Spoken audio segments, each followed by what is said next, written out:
मुर्दाबाद मुर्दाबाद मुर्दाबाद पाकिस्तान मुर्दाबाद मुर्दाबाद। नमस्कार, आप देख रहे हैं जीएमडी न्यूज और मैं हूं आपके साथ कुलभूषण लाजमी।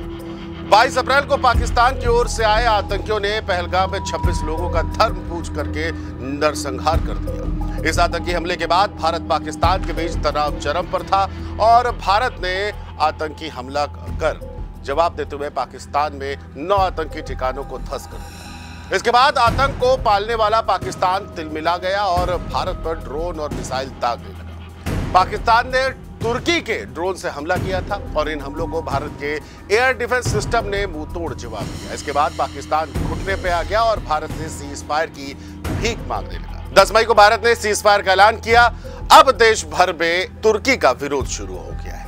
अब ये क्यों हो रहा है, इस खबर में आपको सब बताते हैं। सवाल यह भी उठने लगा है कि क्या राष्ट्रपति तैयब एर्दोगन की हालत मालदीव के राष्ट्रपति मोहम्मद मुइज़ू की तरह ना हो जाए।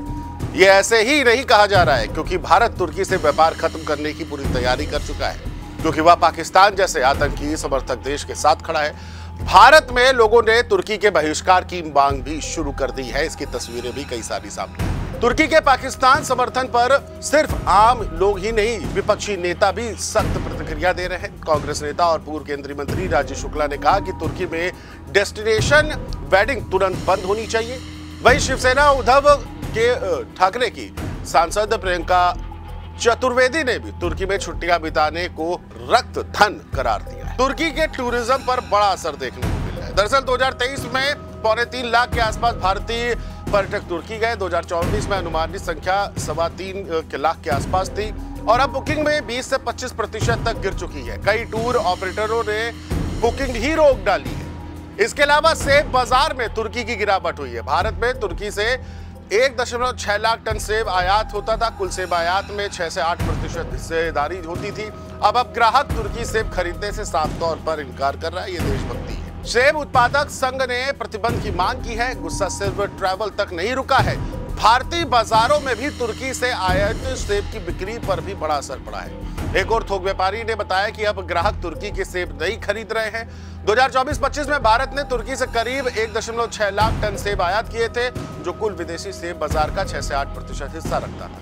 अब सेब उत्पादक संघ तुर्की से आयात पर पूरी तरह से रोक की मांग कर रहा है। भारत की तरफ से तुर्की के खिलाफ कई बड़े कदम लिए गए हैं, जो एक्शन नजर भी आ रहे हैं और तुर्की का बॉयकॉट शुरू कर दिया गया है। इंडियन फिल्म इंडस्ट्री ने भी तुर्की को पूरी तरह से झटका दिया है। ऑल इंडियन सिने वर्क एसोसिएशन यानी AICWA ने तुर्की में किसी भी भारतीय फिल्म, टेलीविजन या शो की शूटिंग पर बैन लगा दिया है। एक्स पर पोस्ट करके उन्होंने साफ तौर पर इस पर बयान दिया है। उन्होंने कहा तुर्की हमारे सामने हमारे दुश्मन देश की मदद कर रहा है, तो उसकी मुंह तोड़ जवाब देना बेहद जरूरी है और हर तरह और हर क्षेत्र में तुर्की का बहिष्कार शुरू कर दिया गया है। अब इंडियन फिल्म इंडस्ट्री भी आगे आ गई है। भारतीय फिल्मों और शो को तुर्की में शूटिंग के साथ ही AICWA ने तुर्की के कलाकारों और प्रोडक्शन हाउस के साथ काम करने पर भी पूर्ण रूप से बैन कर दिया है और उसका ऐलान भी हो चुका है। वही किसी भी तरह के डिजिटल कंटेंट की शूटिंग भी तुर्की में अब नहीं होगी। AICWA ने अपने बयान में कहा, हम हमेशा देश के साथ खड़े रह रहे हैं। तुर्की का पाकिस्तान के साथ खुला गठबंधन खासकर आतंक और अस्थिरता के समय में अनदेखा नहीं किया जा सकता। भारतीय फिल्म इंडस्ट्री ऐसे किसी भी देश का समर्थन या उससे जुड़ाव नहीं रखेगा जो भारत की संप्रभुता के खिलाफ खड़ा हो। तुर्की के खिलाफ अभी भारत में बॉयकॉट तुर्की अभियान भी चल रहा है। हालांकि इस देश में भारतीय स्टार्स पहले शूटिंग कर चुके हैं। यहाँ सैफ अली खान समेत की फिल्म रेस 2 और सलमान खान की टाइगर 3 के अलावा बेबी, दिल धड़कने दो जैसी तमाम बड़ी फिल्में, गुरु जैसी फिल्में भारतीय फिल्मों को फिल्माया गया। हालांकि अब इस पर AICWA की तरफ से साफ तौर पर लगाम लगा दी गई। भारत में तुर्की के आभूषणों का भी विरोध शुरू हो चुका है, जिसका असर यूपी की राजधानी लखनऊ के सराफा बाजार में दिख रहा है। व्यापारियों को कहना है जो हमारे भारत का नहीं वो हमारा नहीं और उसकी चीज भी नहीं। और उन्होंने मौजूदा स्टॉक बेचने के बाद तुर्की के आभूषणों का आयात नहीं करने का बड़ा निर्णय लिया है। लखनऊ में तुर्की के खिलाफ जमकर प्रदर्शन देखने को मिला है। छोटे इमामबाड़ा में मुस्लिम धर्मगुरुओं ने इसके लेकर के प्रदर्शन किया है। मौलाना साहब अब्बास की अगुवाई में यह प्रदर्शन देखने को मिला है।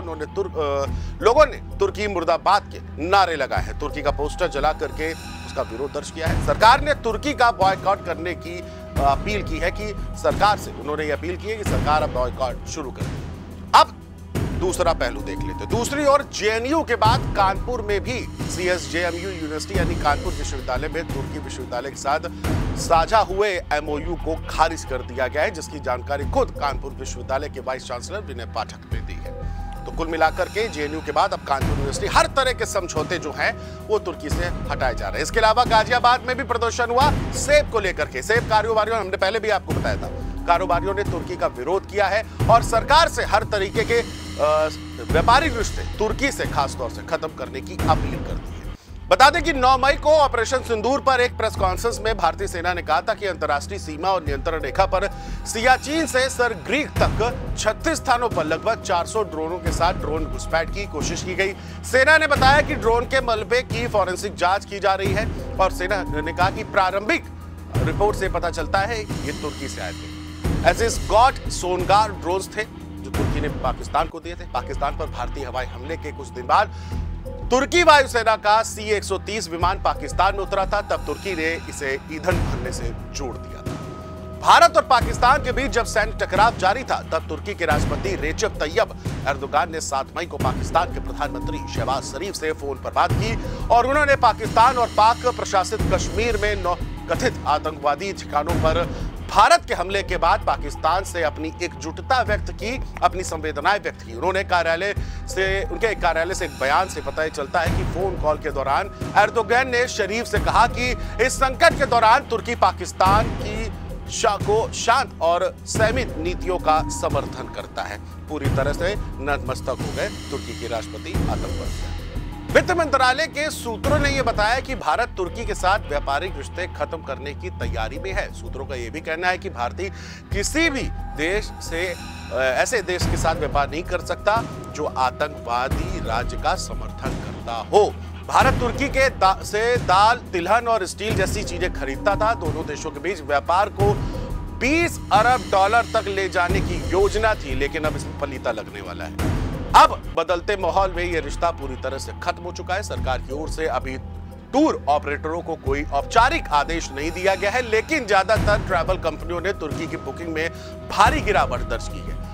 बता दें कि मालदीव के राष्ट्रपति मोहम्मद बुइजू ने भारत के खिलाफ जाकर अपनी अर्थव्यवस्था को खुद चौपट किया था और अब तुर्की के राष्ट्रपति तैयब एर्दोगान भी उसी रास्ते पर चलते नजर आ रहा है। भारत से दूरी बनाकर तुर्की ने न सिर्फ कूटनीतिक गलती की है बल्कि अपने टूरिज्म और व्यापार को भी संकट में डाल दिया है। सवाल यह है कि यह भारत सरकार की तरफ से इसका विरोध नहीं हो रहा है, भारतीयों 140 करोड़ भारतीयों की तरफ से इसका विरोध हो रहा है और वो इसलिए क्योंकि आतंकवाद के साथ आतंकवाद के पनाहगार पाकिस्तान के आगे तुर्की नतमस्तक हो गया है। वो भूल गया है कि भारत ने संकट में उसकी कितनी ज्यादा मदद की थी। अब देखना यह होगा कि तुर्की वापस होश में आता है या आतंकवाद के पंजे में अपना सर दबा के बैठा रहेगा। फिलहाल अभी के लिए इतना ही। देखते रहिए जेएमडी न्यूज़।